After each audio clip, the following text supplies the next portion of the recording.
guys, welcome to Woke and Pretty. It's your girl Mira here with Min. Yeah. Hey, And hey. listen, my favorite things that we talk about, because I feel like we have different takes on things, is those hypothetical questions about what would you do? And Oh, I I got a love what good those. one. I love those. Oh, I know, but I got like a real simple one for today's episode. Okay. And I want to see your reaction so bad. Okay, so this is directly from Quora. If you don't know what Quora is, I've mentioned it before. It is almost like a Reddit where people ask questions and they answer, or they give their experiences, blah, blah, blah, blah, blah. And I get sucked down a hole because whenever they email me, and I have put that I do not want to be emailed because I go down that rabbit hole and I spend hours and it is not conducive for anything, but I feel like I've learned a lot. But anyway, I'm usually in the human interest area or hypothetical questions and things like that. So here's the question of the day. Have you ever sabotaged food because someone was stealing it? But I like got in so a many answers. restaurant? Have you ever sabotaged food because someone was stealing it? Think about this. You're at work, you take lunch into work.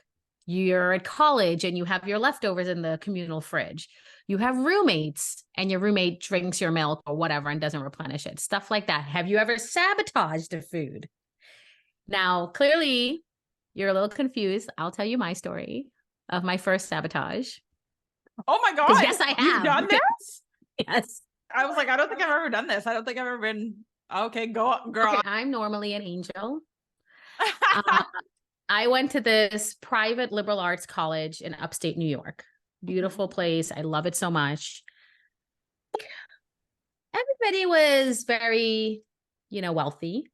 They all had, they might look like they don't have money with their ripped clothes and their dirtiness because they don't shower. But when parent weekend came around, you didn't even recognize half of them on how clean cut they were. I'm telling you, it was like night and day. And I remember my first parent weekend, a friend of mine who I saw every single day, I did not recognize him. I was like, oh, he looks like my friend. It was him. I would not be able to recognize him. So that's the type of school. It was my senior year. Ooh, okay. My senior year, I had this college roommate all 4 years. We loved each other. So we would get rooms next to each other. Oh my God. It was junior year, not senior year. So it was a semester before we both went abroad. We were living in single rooms next to each other in this dorm. And every time we put ice cream in there, because we would have like our ice cream sessions together and we would chat and catch up, somebody would take it every time. And they would leave the container in there and have it be a bite. And I'm like, we left half of a pint of Ben and Jerry's. Why is there nothing in there except for a bite? Why? Of course, I would not eat that. I'm not going to eat that. And I know what I left. But ew, why are you dipping into somebody else's ice cream? Who are you, first of all? Now, this was a pattern. We left a note. They took the note. They put it in their freezer with the eaten ice cream. I got pissed. I was like, there's nothing we could do except for stand here and try to see who it is. And it's people on this floor, and everybody was mostly juniors and seniors. I don't understand the audacity. Okay, of course. Okay. So I was like, I don't know if it was me or my devious friend who was basically like, this has to stop. And I was like, laxatives would work. They'll never eat our ice cream again. So we did that. So we didn't have, first of all, we're on budget. Like, we don't have money. So we ended up getting, I don't know if it was like pills or something, and we emptied out the powder in it and mixed it up and put it back in there. And I was like, if they don't taste the difference, whatever, but they will feel the difference. Yeah. And I don't care. We're not going to eat this ice cream. You shouldn't do that. You don't know if I'm sick or what's wrong with me and I'm dipping my spoon. Like, what? It'd be nasty. You're nasty. So we mixed it in. And of course, as you mix it, it gets like watery, liquidy. And it wasn't that great, but I was like, I don't care. It's going to freeze over and they're either going to use it or not use it. They definitely had some and put it back. It never happened again. Never happened again. Yeah. Anyway. Good for you, girl. Good for you. I condoned it. And the thing is, man, you should hear some of my stories at that school. One time I got in trouble. Oh my God. One time I got in trouble. Listen, I'm just going to say this right here to my audience. I am a woman of color. I period. hope they figured that out. You would think But go so. on. But this school was very not. Ooh. Okay. I like gloss over a lot of things. People like the hair, like people they don't really mess with me much. My friends, unfortunately, had a lot of issues. My guy friends who are black, like things like that, they've had moments of racism and things like that they can talk about. It's not my story to tell. I moseyed along. But there are some moments, and one of these moments was my freshman year. I had this room with the same roommate. We were freshmen. I did nothing. I didn't drink. I didn't do drugs. I didn't do pot. I didn't do anything. Mm. And we lived next to the RA, who was the resident person in charge. After a month or so, she's partying with my friends. I never did any of it. Partying. Then something happened. I don't know what happened. She fell. She started to make out with a friend of mine, but then it didn't work out. Long story short, she stopped hanging out with us pretty quickly. All of a sudden, Okay. we're getting in trouble for having parties in our room that she was part of, but now she's complaining about it. And I said, I don't know what to say about that. So one day I came back from class and my roommate was like, oh, the head person in charge of the dorm needs to see you. And I was like, why? Who is this? Some chick named Jen, who also is a student, by the way, living in a suite in the dorm. She really needs to see you. And I was like, I don't know what it could be about. She knows where I live. So whatever. Moving on. A week later, they accosted my roommate, who's this tiny little person who's so nice. Mira, I really think you should go see them. They keep coming to me and telling me that you have to come and see her. And I was like, and I realized they were trying to intimidate her to get to me because she was the nice little white girl. And I was like, you know what, Liz? Let's go right now. So we go downstairs. I knock on the door. I'm like, hi, I'm so and what's up? And this is when my grandma comes out of me. My Brooklyn comes out. I'm perfectly nice. I'm like, what seems to be the problem here? Because I've never had an issue with anybody. I've never talked to the RA. So it's almost when you get in trouble at work, you got like a direct supervisor, then you go to the head boss. I never had troubles with the direct supervisor. So why am I going to the head boss? Okay. So she starts talking about us noise complaints and having parties in our rooms and stuff like that. And I'm like, I don't know what you're talking about. We used to have people in our room. It has stopped in the past month or so, and we've never had complaints. This is what I'm hearing. So I'm like, who are you hearing it from? And she's like, I really can't say. I'm like, if you're talking about the RA who lives next to us, you could just say so, because she also was in the parties that you're probably referring to, who's now complaining. And she's trying to be all diplomatic. And I was just like, look, is there something that's going to happen here? Because are we getting kicked out of our dorm? No? Then what do you need to happen here? And these white girls, she's a student trying to throw her weight around, did not know what to say to me. And I was like, I just want to know, because if you need to talk to me, you should have come directly to me. But yet you kept finding my roommate. You kept finding my roommate to tell me to come talk to you. And here I am. And you can't even give me legit reasons. So what do you want me to do? What's the problem? We don't have parties. I just told you. I'm going to have to go with what the resident assistant in charge tells me. And I said, so you're going to take her word over mine and my roommate because she happens to be the one in charge? I'm going to need you to go talk to the dean and come back to me. I walked the fuck out.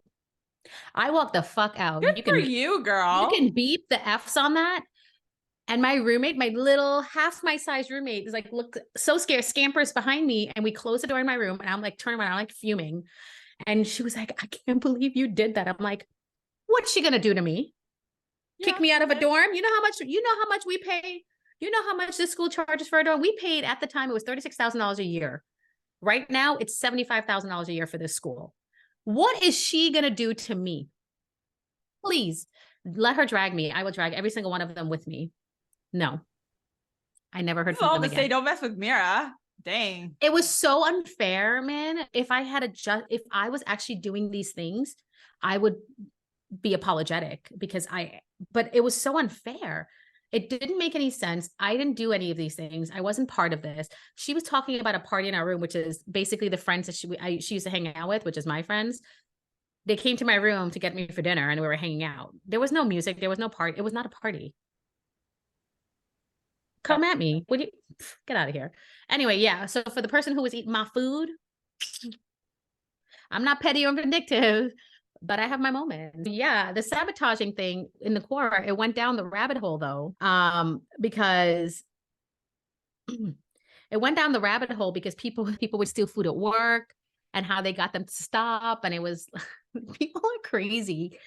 Why are you stealing other people's food at work? And like, there was this one story in response to that question about I'm a single mom and I bring in my lunch because I don't want to eat out. I can't afford it. And I'm on a very tight budget. If I don't eat that food, I can't, there's nothing else. And she was like, every single day, somebody would take my food every single day. And the person would announce that they took my food. The person made twice as much as her, did not care, male. And she would say stuff to him like, can you please stop? And she explained her situation. He did not care. Yeah.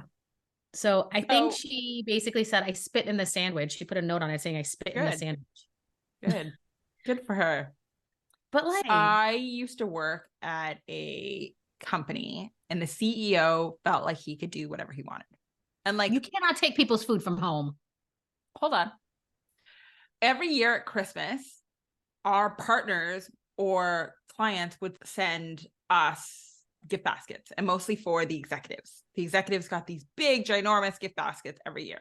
And I will say this is that the higher up these executives got, the more I felt like they didn't care about the team that helped them. They would take the baskets home. And listen, take it home? No. One of my amazing mentors, she was executive assistant to the CEO at the time. A partner, another executive assistant or another company had sent her specifically, this executive assistant, a beautiful basket for Christmas because she had done a lot of work in regards to, I don't even remember why. It was for her.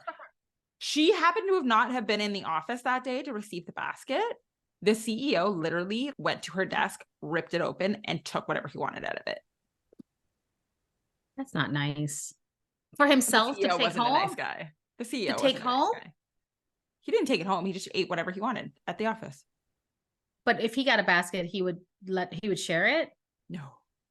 He never shared his baskets. That's disgusting. That's disgusting. The CEO wasn't a nice guy.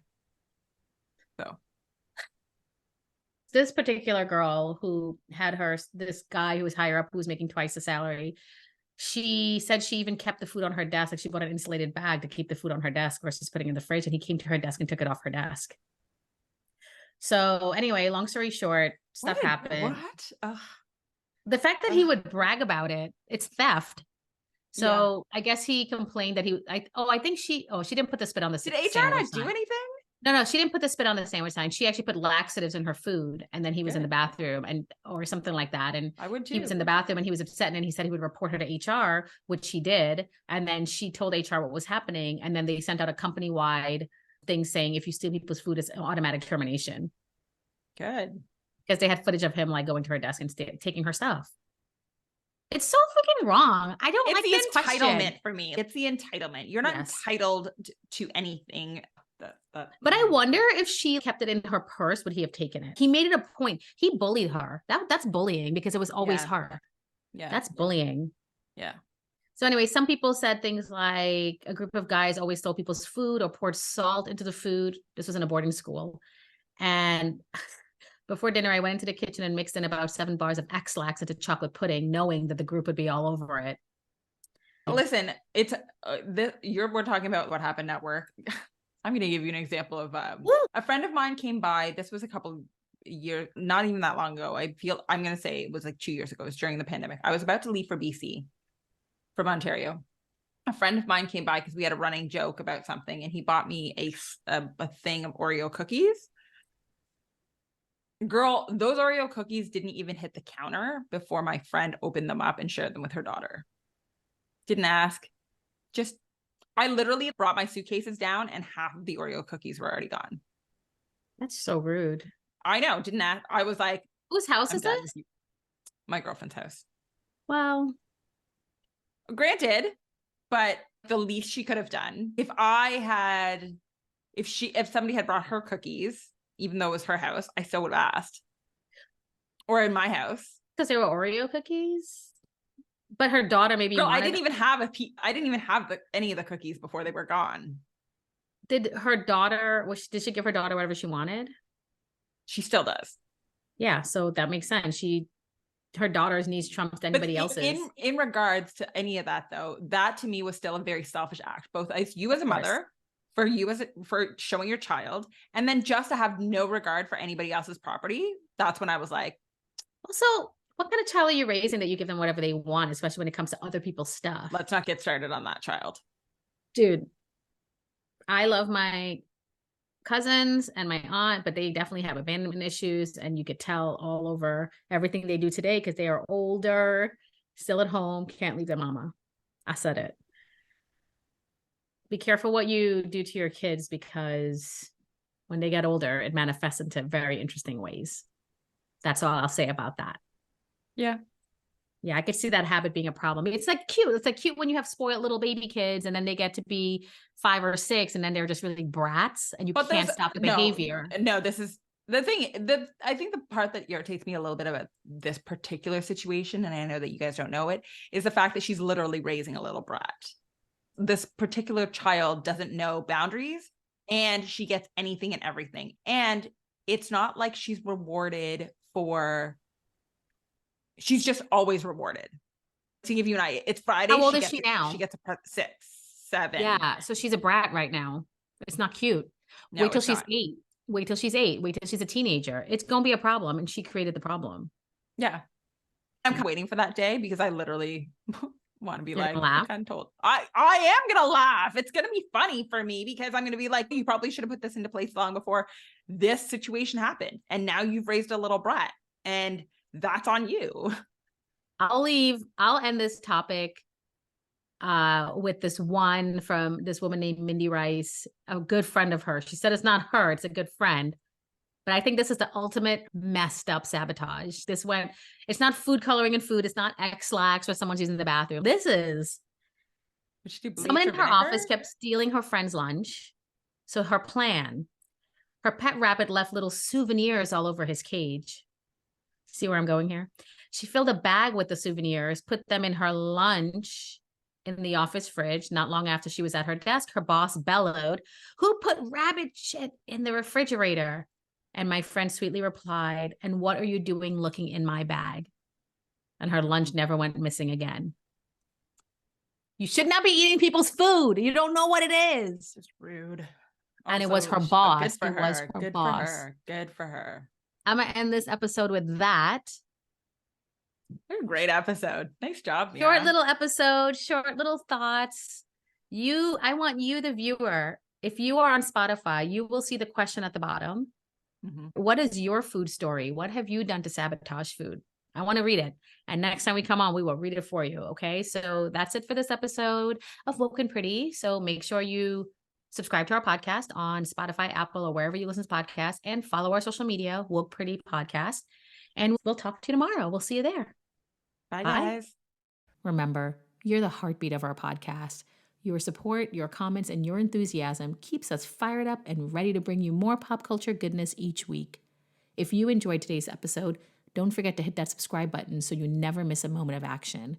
We'd love to hear your thoughts, suggestions, and even your own pop culture discoveries. Connect with us on social media at Woke and Pretty Podcast on Instagram, YouTube, and TikTok.